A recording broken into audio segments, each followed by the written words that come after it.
అద్భుతమైన ప్రదర్శన, చూద్దాం రండి. ఏంట్రా, నేనేమన్నా గుడ్డివాడిని అనుకుంటున్నావా?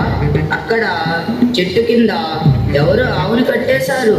ఆ, అవునులే, ఆవు ఏ రంగులో ఉందంటావు? ఇవాళ ఏమైందిరా శోభు, నీకు కళ్ళు కనిపించట్లేదేంట్రా?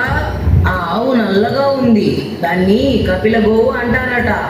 ఒరేయ్, అక్కడున్నది ఆవు అని, అది నల్లగా ఉందని నీకెలా తెలిసిందంటావు? బుర్రలో కాస్త బుద్ధి ఉన్నవాడికి అర్థమవుతుంది. నీకు ఇవాళ మతిపోయిందా ఏంటి? ఇదో పెద్ద విచిత్రమా? ఆ, అక్కడికే వస్తున్నా. నా సందేహం ఏమిటంటే, ఆవు అక్కడెక్కడో బయట దూరంగా ఉంది, మన కళ్ళు ఇక్కడి నుంచి చూశాయి. ఈ దృశ్యం యొక్క జ్ఞానం మన లోపల ఉన్న మైండ్లోకి ఎలా వచ్చింది? ఒరే టిక్క శంకరయ్య, కళ్ళతో చూస్తే కనిపిస్తుంది, దీనికి ఇంత ఆలోచించాలా ఏమిటి? చెవులతో వింటే వినిపిస్తుంది. ఒరేయ్ బాలు, నా సందేహం అది కాదురా. నీకెలా చెప్పినా అర్థం కాదులే. అవునులేరా, నువ్వేమో గొప్ప మేధావిలాగా పోజు కొడుతున్నావు. నేనెందుకు పనికిరాని పిచ్చోళ్ళమన్నమాట.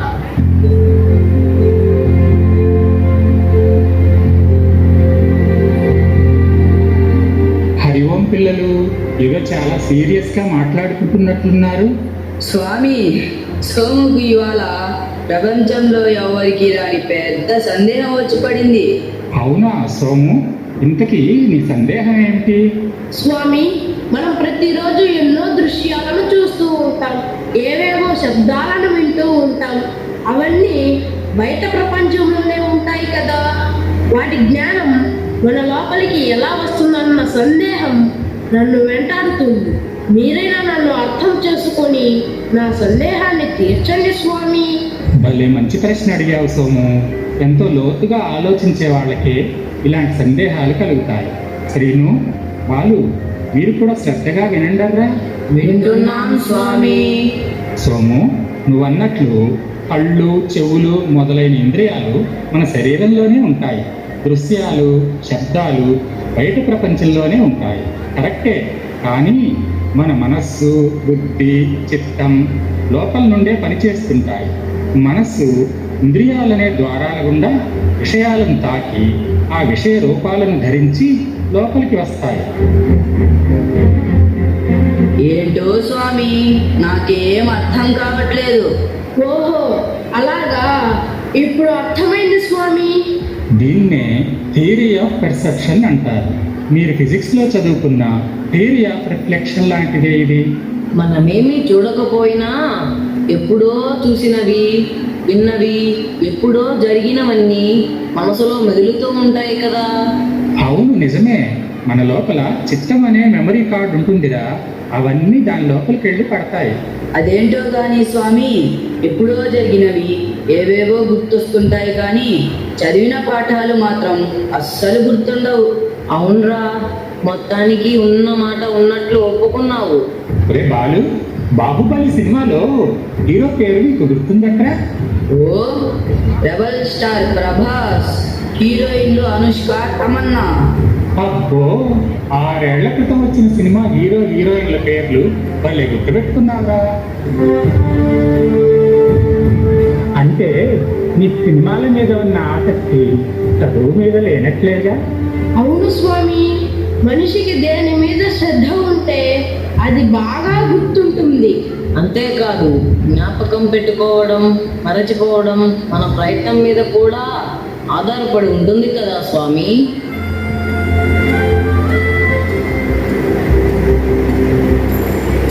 హరి ఓం స్వామి. హరి ఓం, హరి ఓం. ఇవాళ సత్సంగంలో ఏమి చెప్పుకుంటున్నారు? స్వామీజీ, సోము ఈవేళ మంచి ప్రశ్న వేశారు.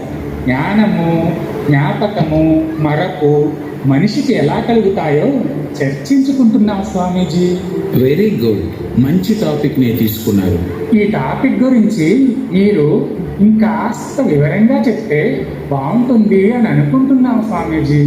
పిల్లలు, నేను ఒక ప్రశ్న అడుగుతాను, మీరు ఆలోచించి జవాబు చెప్పాలి. అలాగే స్వామి, ప్రయత్నిస్తాం. జ్ఞానం, జ్ఞాపకం, మరపు ఈ మూడింటికి గల తేడా ఏమిటో చెప్పండి చూద్దాం. తెలియని విషయాన్ని తెలుసుకోవడం జ్ఞానం. తెలుసుకున్న దాన్ని గుర్తు చేసుకోవడం జ్ఞాపకం. జ్ఞాపకం పెట్టుకోకపోవడం మరపు. వెరీ గుడ్, చాలా చక్కగా చెప్పారా. నేను మరొక ప్రశ్న వేస్తాను, మీరు జవాబు చెప్పాలి. మరి అడగండి స్వామి. ఇది ఫలానా విషయ జ్ఞానమని, ఈ విషయం నాకు జ్ఞాపకం ఉందని లేదా మరచిపోయానని మనస్సుకు ఎలా తెలుస్తుంది? అంటే మనస్సు కంటే వేరుగా లోపల ఆలోచనలను గుర్తించేది ఏదో ఉండాలి.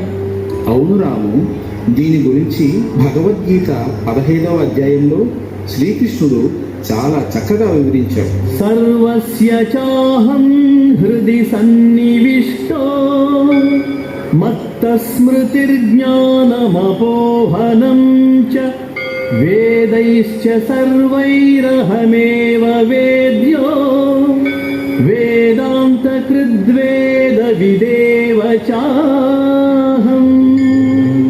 స్వామీజీ, అందరిలో దేవుడు ఇక్కడ ఉన్నాడని మా తాతయ్య చెప్పారు. భగవద్గీతలో సర్వజీవుల హృదయాలలో తాను ప్రకాశరూపుడై ఉంటాను అని శ్రీకృష్ణ పరమాత్ముడు చెప్పాడు. ఆ లోపల ఉండే ప్రకాశము ఎలా ఉంటుంది? సూర్యచంద్రుల లాగానా, కరెంటు వెలుగులాగానా? ఇవన్నీ బయట కనిపించే వెలుగులే కదా. వీటన్నింటికంటే వేరుగా ఏదో ఒక విశిష్టమైన ప్రకాశము అయ్యి ఉండవచ్చు. Yes, you are 100% correct. He is light of lights. He is a light without its properties. అంటే భగవంతుడు ప్రకాశ స్వరూపుడే కానీ భౌతికమైన వెలుగులకుండే లక్షణాలుండవు. అది ఒక శాశ్వత దివ్య ప్రకాశం. దీన్నే పరంజ్యోతి అని అంటారు కదా స్వామీజీ. అందరి హృదయాలలో నిత్య నిరంతరం వెలిగే ప్రకాశమే పరమాత్మ. ఈ ప్రకాశం వల్లనే మనకు జ్ఞానం కలుగుతుంది. ఇది జ్ఞాపకమని, మరపు అని తెలుస్తుంది. నాకు కలిగిన సందేహం ఇప్పుడు పూర్తిగా తొలగిపోయింది స్వామీజీ. అనేక ధన్యవాదములు.